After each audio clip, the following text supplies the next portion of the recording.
beginner. All my good works are needles in hay, and I try to do right based on my own sight, just like a blind man who's standing in the way. And all that I've taken, it was sadly mistaken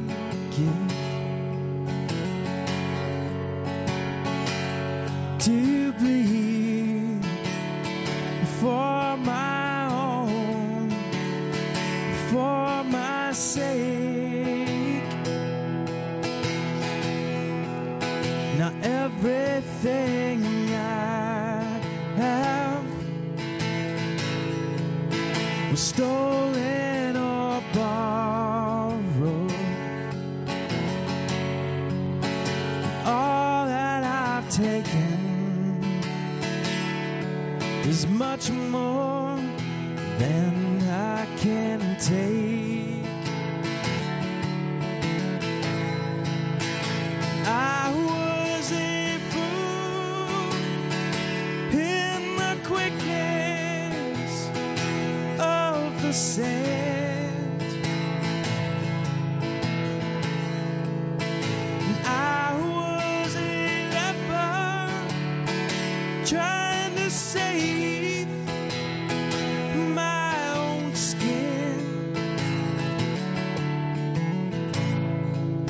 But now I'm a man who knows where I stand on the rock of ages. That's where I stand. Lord, you bore my refuse. You are my refuge. You gave up everything when you threw it all away.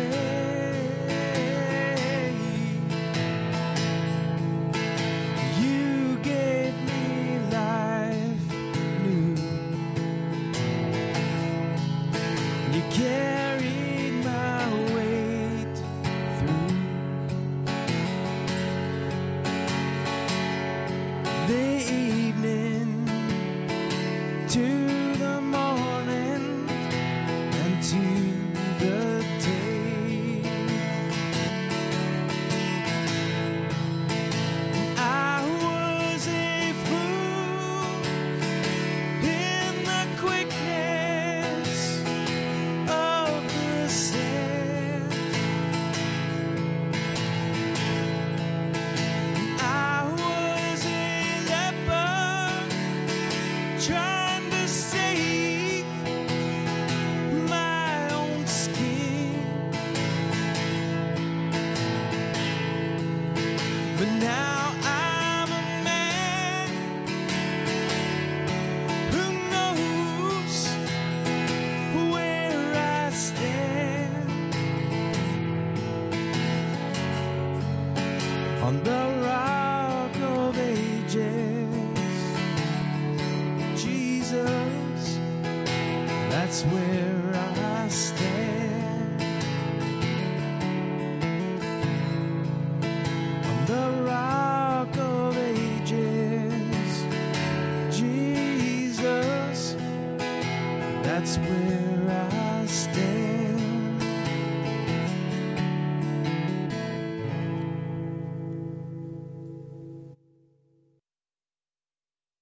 Good morning and welcome to Calvary Chapel, Greenville, Texas. I am Don, your fill-in speaker today. John is out. They have some issues that they're dealing with. So if you would, pray for your pastor, John. They could really use some prayers right now. No real announcements today. Who knows when we get back to fellowship meals? Who knows when we get back to men's breakfast? Who knows when we get back to, fourth Saturday for most of men's breakfast and the women's brunch and then the youth group night. Assuming everything works, it'll be back on the fourth Saturday. I can't think of any other announcements right now. It's again, like I said last time, this is October, Pastor Appreciation Month. So, if you feel up to it, send a card to John. Say hello. Thank you for being a pastor. And it's a tough decision. It's a tough thing to do. It takes a lot of time and a lot of work, and a especially prepared type of person. I'm not a pastor. I'm just filling in, so don't send me anything, please. But just as a reminder, the typical usual events we do around this time of year aren't going to happen. We're not going to give out candy on the square. We're not going to. I don't even think it's likely they're going to have a Christmas parade this year. It seems like everything's being canceled. Who knows? If they do, that'd be great, but we won't be in it. Today we're going to study in the Bible, of course, a book that a lot of people like. And so if I'm just repeating the same stuff everybody's heard before, forgive me. This was an interesting little journey for me, and I'm going to share it with you. The book of Ruth is placed in the Christian Bible at a certain point where in the narrative, as if it were, goes from the time of Judges and into the time of the Kings. And Ruth is set right in here because the setting is right in here. And it's a really good segue, as it were, from one section of time in the history of Israel to the next section. But before we get any further, I need to begin our session with prayer. So if you would join me. Our Father who art in heaven, we come to praise you this day, to worship you, to look into your word so we can know you better. I pray that you're with us this morning to help us with understanding, learning, teaching, whatever part we play in this. For all those who couldn't be here today, we pray blessings for them, that things will work out better when they can come back and be a part of the fellowship. For those who haven't been a part of the fellowship and are looking into the online, and we know that there's people watching online, that if you're invited when all this mess is blown over, that they're all invited back in to come join us and visit with us and let us know you're out there. But Father, we pray for them, that whatever reasons that people have for not coming to church, that they can still get a blessing as being a part of church and hearing the study of your word. We pray, Father, that I'm able to give this message without any error, to give the word that you give and not my own word. I pray, Father, for all the technology here that we seem to have trouble with. I pray that it goes well. And I just don't want to see any more people miss out on what they wanted to hear. We pray in Jesus' name, amen. And it really is a desire of mine that people, it seems strange to me that people want to hear me talk, but they want to hear the Bible taught, and that's really good stuff. And I met one person yesterday who talked about the online message, and it was an encouragement to me, But back to Ruth. Ruth, again, I said, is strategically placed in the Bible in a way that takes us from the time of the Judges into the time of the Kings. not in any great pointed way as far as, showing us a great change, but just a piece that goes in between that helps. For example, that talks about the lineage of Christ, and it steps in for just a moment to help make sure all this is brought together. It's almost like here's an extra piece of evidence in a trial. Here's an extra piece that may not make a huge difference in the case, but it's an extra piece that makes a difference. A lot of people enjoy the book of Ruth because because of the redemption story in there, and that's a very important one. And just like anything else, different people take different ideas, different takes from what they read. And looking at where this book is placed in the Bible and doing the studies, I came across in a commentary by Matthew Henry a very interesting note, and I'm going to read it here. And Matthew Henry writes, though there be a reason for our being in bad places, yet when the reason ceases, we must by no means continue in them. Forced absence from God's ordinances and forced presence with wicked people are great afflictions, but when the force ceases, such a situation is continued of choice, then it becomes great sin. Matthew Henry is talking about how the book of Ruth, it starts out with the main people that are in the land of Moab. They're in the land of Moab because there was a famine in the land where they came from, and so they went there looking for a chance to get through with without being as hungry, a chance at survival. And we'll catch a little bit more of that in a minute. A couple of the people that we're going to read about up front. Again, I've talked about this before, but the names of people in the Bible in the Hebrew especially the names have meaning.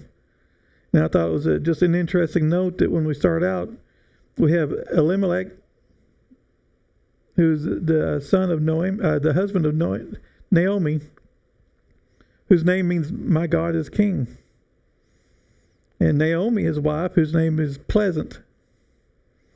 And them and their two sons, they moved. They in a time of famine, they go out to Moab. We'll read in the first 5 verses here of Ruth. In the days when the judges ruled, there was a famine in the land, and a man of Bethlehem in Judah went to sojourn in the country of Moab, he and his wife and his 2 sons. The name of the man was Elimelech, and the name of his wife Naomi, and the names of his 2 sons were Mahlon and Chilion. They were Ephrathites from Bethlehem in Judah. They went into the country of Moab and remained there, but Elimelech, the husband of Naomi, died, and she was left with her 2 sons. These took Moabite wives. The name of one was Orpah, the name of the other Ruth. They lived there about 10 years, and both Mahlon and Chilion died, so that the woman was left without her 2 sons and her husband. So we see there in the first 5 verses the setup of the situation, the setup of the story. A man who is of the tribe of Judah, from the land of Bethlehem, they have a famine, and so they go out to the land of Moab. And one of the commentaries, and I entertained the thought of this a little bit, but the commentary helped secure it. That if you look at the book of Ruth, we see parallels between Ruth and the Exodus.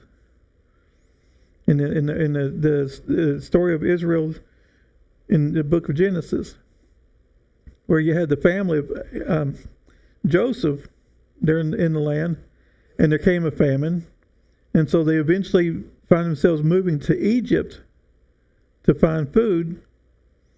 So they go from their land into the land of the pagans for survival for a time. But that time of survival they have came to an end in the land of Egypt when the Exodus itself happened, and they were taken back out of the land of Egypt and headed toward the Promised Land. And we see that some here in the book of Ruth, because in a minute they're going to come back out of their land.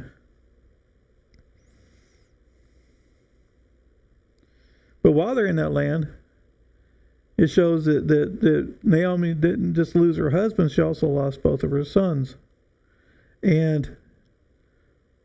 But before they died, they had wives. One was named Orpah and one was named Ruth.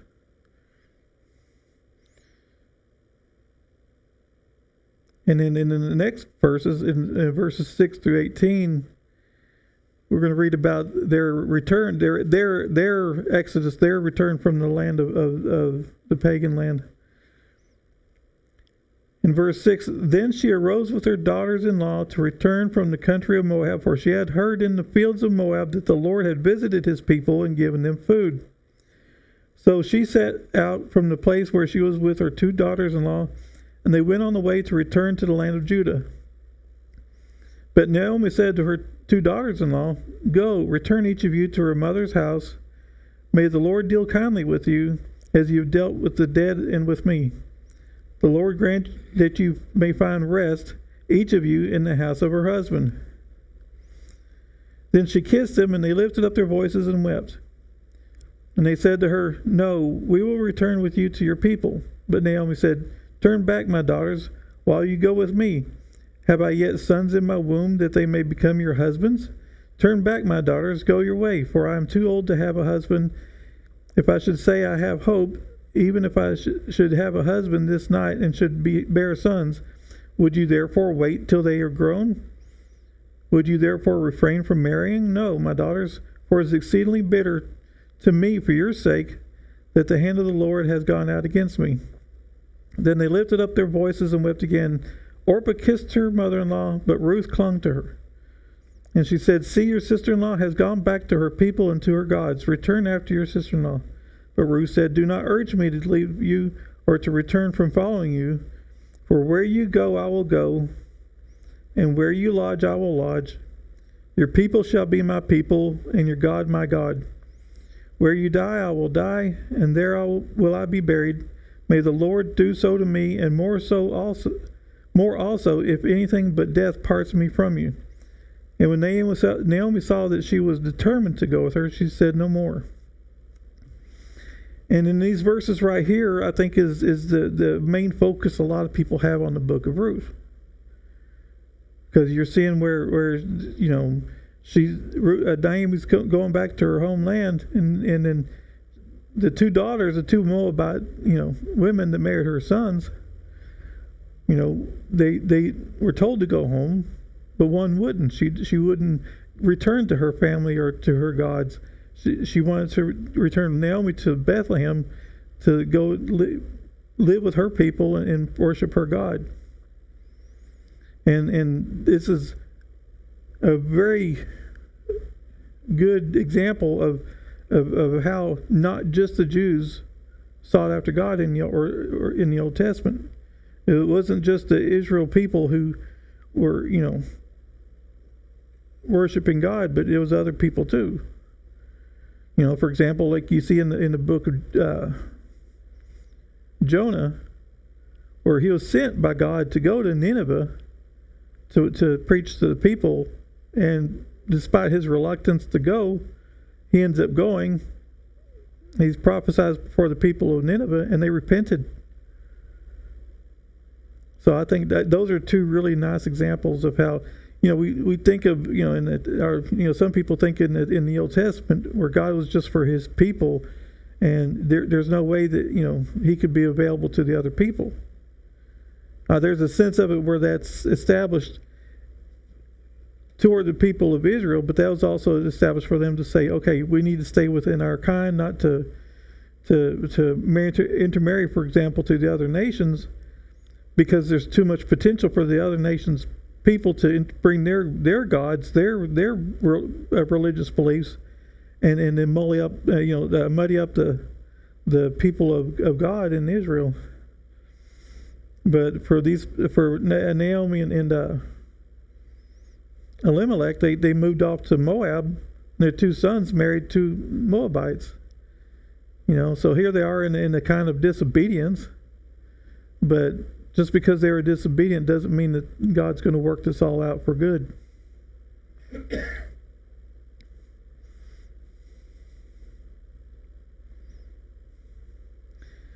In the next section, things, take a moment from the story and more of a focus on Naomi in a way that helps us build better, the types and examples for the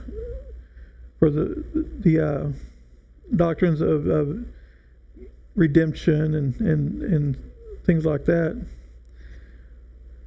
In verse 19, so the two of them went on until they came to Bethlehem. And when they came to Bethlehem, the whole town was stirred because of them. And the women said, "Is this Naomi?" She said to them, "Do not call me Naomi," which again meant pleasant. "Call me Mara," which means bitter. "For the Almighty has dealt very bitterly with me. I went away full, and the Lord has brought me back empty. Why call me Naomi when the Lord has testified against me, and the Almighty has brought calamity upon me?" So Naomi returned, and Ruth the Moabite, her daughter-in-law, with her, who returned from the country of Moab, and they came to Bethlehem at the beginning of the barley harvest.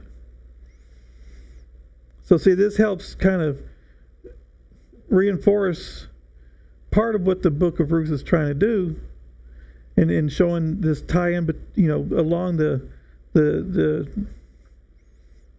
messianic genealogy among the times between the judges and the kings and all that kind of stuff. In painting a few other parallels is when they talk about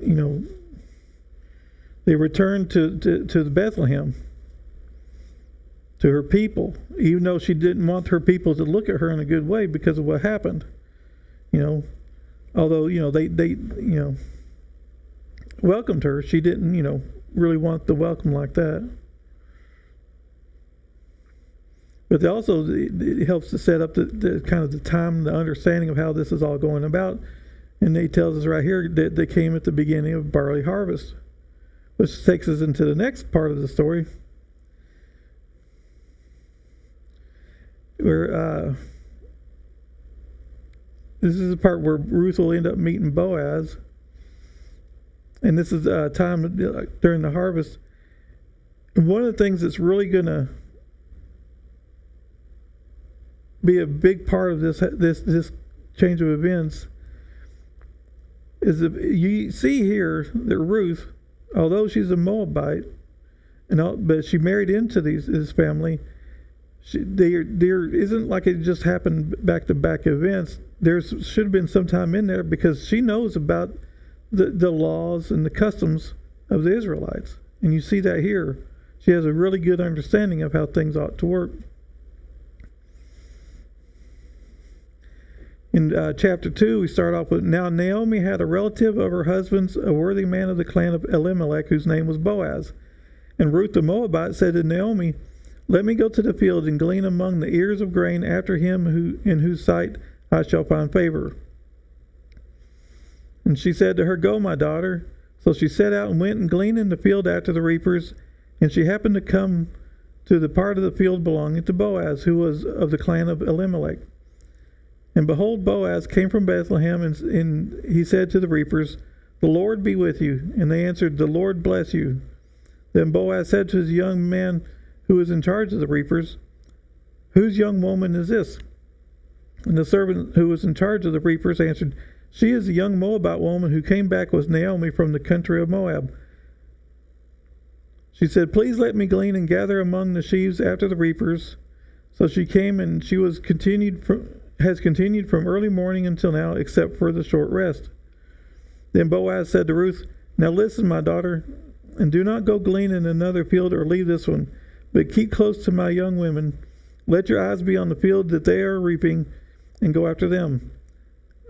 Have I not charged the young men not to touch you? When you are thirsty, go to the vessels and drink what the young men have drawn.'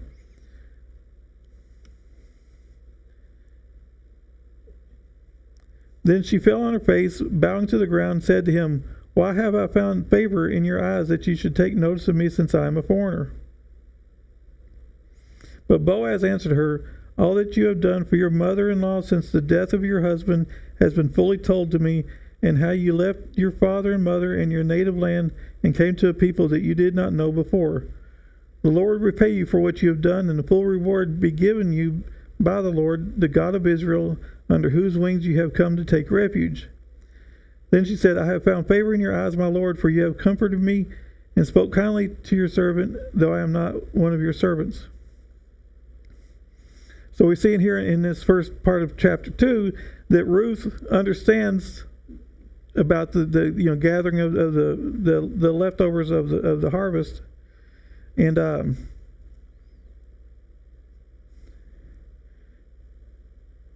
you see that Boaz is saying, okay, stay on my land. You have better protection here. Because they both recognize each other. As, she came back with Naomi. She's coming back to Naomi's people. She sought to go to his land. And so everything's working out that she's finding the protection and the sustenance that she needs from the people who are related to Naomi. And, being Naomi's daughter-in-law, she's, taking her part in that relationship.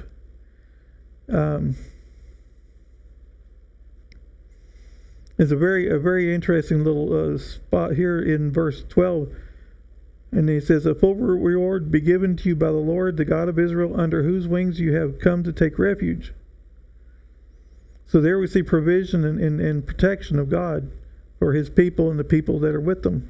And you see back in the Old Testament, in the Levitical laws, and where they discuss all the different things that they need to keep in mind. One of the things that they listed was for that when it came to the laws of how you produce on the land and reaping and people taking of the leftovers, there's provision for the people who weren't even the people of Israel. There are people that are there with the people of Israel, and God makes provision for them too.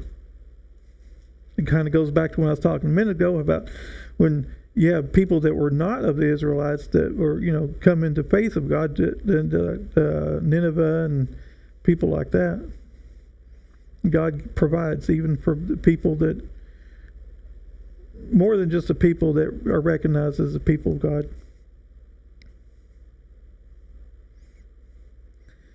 And then it continues on at verse 14. And at mealtime, Boaz said to her, "Come here and eat some bread and dip your morsel in the wine."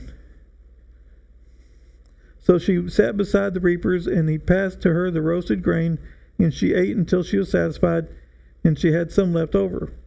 When she rose to glean, Boaz instructed the young men, saying, "Let her glean even among the sheaves, and do not reproach her, and also pull out some from the bundles for her, and leave it for her to glean, and do not rebuke her." So you see, Boaz is she's finding favor in the eyes of Boaz, and he's giving her extra provision, extra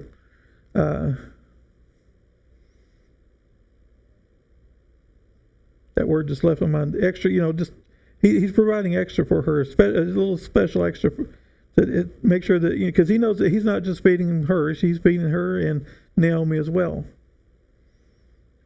So she has plenty to take home. He knows that they're taken care of.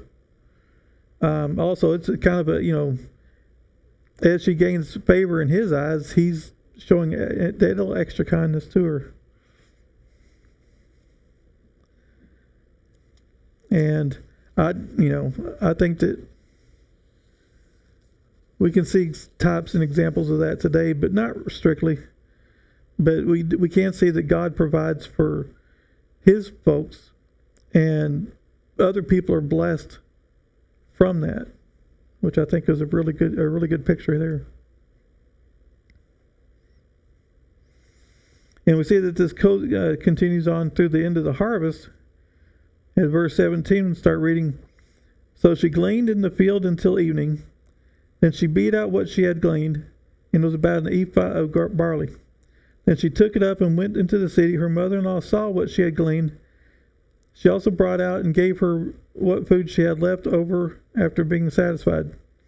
And her mother-in-law said to her, "Where did you glean today? And where have you worked?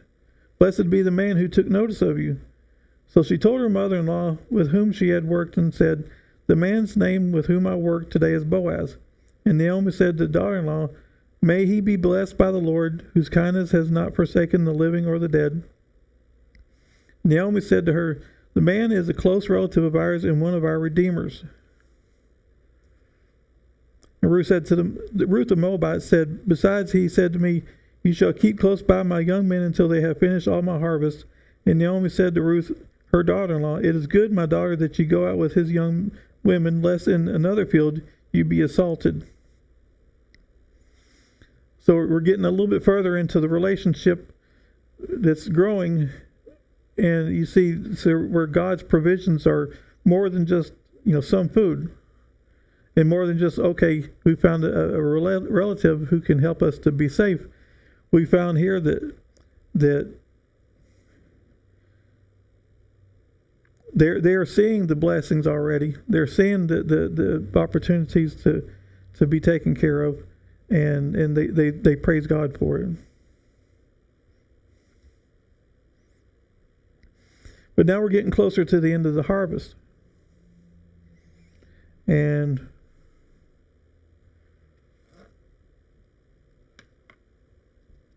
okay, we're getting closer to the end of the harvest, and now there's opportunity that this provisions may stop, but I don't think that was as much a concern because of how we see things continue from here.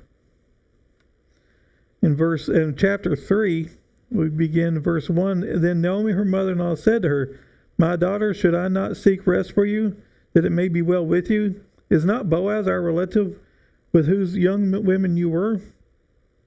See, he is winnowing barley tonight at the threshing floor. Wash therefore and anoint yourself, and put on your cloak, and go down to the threshing floor, but do not make yourself known to the man until he has finished eating and drinking. But when he lies down, observe the place where he lies, then go and uncover his feet and lie down, and he will tell you what to do. And she replied, all that you say I will do. Now see, we're seeing here the Naomi is helping her to set up to proceed forward. And I believe Ruth understands what's going on. This is their conversation and her instruction. They recognize Boaz as their kinsman, and they're looking for an opportunity for her to go forward and setting up with him the execution of the job of the near kinsman. When she tells her to go and when he's finished eating and drinking, in other words, they're finished in the harvest, they're wrapping up, they're processing their goods, and the fact that they're having a good eating and drinking, a good feast, as it were, shows the end of the season and their finish of it. But she tells him when all this is over with, he wants to lay down and uncover his feet and lie down, and he'll tell you what to do. So, and I haven't studied this part out thoroughly, but there's something to do with her laying at his feet that is a custom that they had dealing with this. We don't see a lot of examples, and we don't really see much of any examples outside of this for the kinsman redeemer in practice. So there's a chunk of that I really, at least yet, don't understand. But this is important for this, first step in going to the next part of the story. And we really come down into it. Here in verse 6, we read, so she went down to the threshing floor and did just as her mother-in-law had commanded her. And when Boaz had eaten and drunk, and his heart was merry, he went to lie down at the end of the heap of grain. Then she came softly and uncovered his feet and lay down. At midnight, the man was startled and turned over, and behold, a woman lay at his feet. He said, who are you? And she answered, I am Ruth, your servant. Spread your wings over your servant, for you are a redeemer. And he said, may you be blessed by the Lord, my daughter. You have made this last kindness greater than the first, and that you have not gone after young men, whether poor or rich. And now, my daughter, do not fear. I will do for you all that you ask. For all my fellow townsmen know that you are a worthy woman. And now it is true that I am a redeemer, yet there is a redeemer nearer than I. Remain tonight in the morning. If he will redeem you, good, let him do it. But if he's not willing to redeem you, then as the Lord lives, I will redeem you. Lie down until the morning. So we have the part where the kinsman redeemer recognizes his right as a kinsman redeemer to redeem her, but he knows that there's one person closer, and of course he's going to do what's right by the law and give him the first opportunity. So far everybody's following the law, the customs perfectly, and in an upright manner. I mean, it says that she laid at his feet. It didn't say that anything was there. When Naomi told her, lay at his feet, and he will tell you the next thing to do. Naomi understood it. Ruth, I think, understood it, and then Boaz understood how things were to go. And it showed here in that. Where was it? In verse 10, he said, "May you be blessed by the Lord, my daughter. You have made the last kindness greater than the first, in that you have not gone after young men, whether poor or rich." That tells me that he was glad that she came to him with this. She could have, as a young person, she could have gone out and find, a richer person, a younger person, whatever type of person to go after. But it wouldn't have handled things correctly. And this, it wouldn't have been done, things properly according to their custom and their law. And so that pleased him that much more. I think that she followed that through and then went ahead and followed the procedure. And another very, very interesting part here, because we saw before where he talked about protection under the wing of God. And here you can see that she understands this process properly, and she understands she loves God. She wants to do things according to them, and she understands that. In verse 9, she says, "I am Ruth, your servant. Spread your wings over your servant, for you are a redeemer." So we're seeing this another situation where this image of the overspreading wing for protection in everything right there.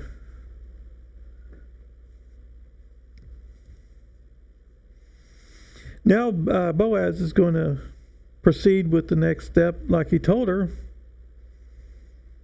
Start at verse 14, if you would. "So she lay at his feet until the morning, but arose before one could recognize another. And he said, 'Let it not be known that the woman came to the threshing floor.' And he said, 'Bring the garment that you are wearing and hold it out.' So she held it out, and he measured out 6 measures of barley to put in it for her. Then she went out into the city, and when she came up to her mother-in-law, she said, 'How did you fare, my daughter?' And she told her all that the man had done for her, saying, 'The 6 measures of barley he gave to me, for he said to me, you must not go back empty-handed to your mother-in-law.' She replied, 'Wait, my daughter, until you learn how the matter turns out, for the man will not rest, but settle the matter today.'"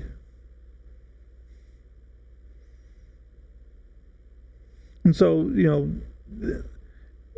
again, Naomi, understanding how things are going, and knowing that this is a man of his word, that he will go ahead and take care of it. Tells her to watch and see how it turns out.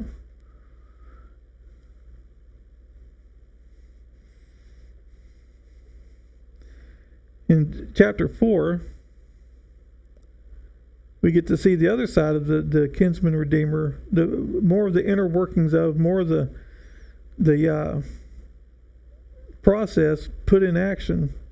Not just what's prescribed in the Bible, but see it in action, which I think is another blessing from the book of Ruth. I get to see that, because there's a lot of commands, a lot of processes that are prescribed by God, but this is one of the times we get to see actually played out properly, mind you. Chapter 4, verse 1, "Now Boaz had gone up to the gate and sat down there. And behold, the Redeemer of whom Boaz had spoken came by. So Boaz said, 'Turn aside, friend, sit down here.' And he turned aside and sat down. And he took 10 men of the elders of the city and said, 'Sit here.' So they sat down. And he said to the Redeemer, Naomi, who has come back from the country of Moab, is selling the parcel of land that belonged to our relative Elimelech. So I thought I would tell you of it and say, buy it in the presence of those sitting here and in the presence of the elders of my people. If you will redeem it, redeem it. If you will not, tell me, that I may know, for there is no besides you to redeem it. And I come after you. And he said, I will redeem it. Then Boaz said, the day you buy the field from the hand of Naomi, you also acquire Ruth the Moabite, the widow of the dead, in order to perpetuate the name of the dead in his inheritance. Then the Redeemer said, I cannot redeem it for myself, lest I impair my own inheritance. Take my right of redemption yourself, for I cannot redeem it. Now this was a custom in former times in Israel concerning redeeming and exchanging. To confirm a transaction, the one drew off his sandal and gave it to the other, and this was the manner of attesting in Israel. So when the Redeemer said to Boaz, buy it for yourself, he drew off